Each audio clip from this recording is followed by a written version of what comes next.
Golden Rule number 12. Cultivate tact. Consider the significance of silence. It is boundless, never by meditating to be exhausted, unspeakably profitable to thee. Cease that chaotic hubbub wherein thine own soul runs to waste, to confuse suicidal dislocation and stupor. Out of silence comes thy strength. Speech is silvern, silence is golden. Speech is human, silence is divine. And what suggested the lines from Carlyle? Oh, I was thinking of one of the extracts in my list of quotations relevant to our subject, the art of conversation. It is when you come close to a man in conversation that you discover what his real abilities are. One might add, and what they are not. And I suppose that the line suggested the thought that, in many instances, to quote Carlyle again, speech is silvern, silence is golden, speech is human, silence is divine. Undoubtedly, in many instances it would be better to preserve a discreet silence than to say that which is disagreeable or untruthful. Of course, the tactful person can frequently so turn the conversation as to be obliged to adopt neither alternative. One should always be truthful, and one should never say that which would be displeasing to the listener. Of course, we must accept those semi-disagreeable things which we sometimes feel privileged to say to our relatives or our best friends, on the ground that we are champions on the side of truth. I have always maintained that it is only a true friend who will tell the unpleasant home truths. Yes, we can all remember occasions when our expressed resentment at some well-meant criticism offered by a member of the family, for example, was met by the rejoinder that it was the truth. The truth is not always pleasing to the ear, and I agree with you that, except in the case of the privileged few, only the pleasing things should be told. That is all, provided, of course, that they are at the same time truthful. And if they are not? Then they should be left unsaid, for one's speech should never be insincere or flippant. To be told that one is not looking well, or is looking ill or older, as the case may be, is certainly not conducive to pleasant feelings on the part of the listener. Frequently the person who would not be guilty of offences of this kind will arrive at the same results in an indirect way. For example, A, who may be too polite to tell B that he is getting along in years, will ask him whether the handsome young lady seen in his company at the theatre the previous evening is his daughter, thinking thus to compliment him as being the proud parent of so beautiful a maiden.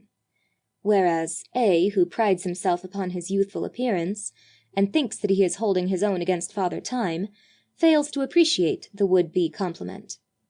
Mrs. C informs Mrs. D that she looks 10 years younger since becoming so stout, while Mrs. E advises Mrs. F to buy a hat, as up-to-date elderly women no longer wear bonnets, and so on through the alphabet. Oh, I suppose it is impossible for people who are so obtuse as these to go through the world without blundering at every step. I don't know. It seems to me that these unthinking people might be taught to think. Surely we can all learn by observation and experience, and it would seem that persons fairly introspective might discover that it is not direct speech alone that wounds or offends. We all know that the prettiest compliments are often those which are implied, and conversely, sometimes it is the suggestive criticism or censure that wounds the most. Then we must remember that we should keep our minds alert, that we must not be found napping, that it is not sufficient that we refrain from giving pointed home thrusts, but that we should never, even by indirect speech, leave with our listener an unpleasant memory. Yes, we meet some people, often only for a moment, only once perhaps in a lifetime.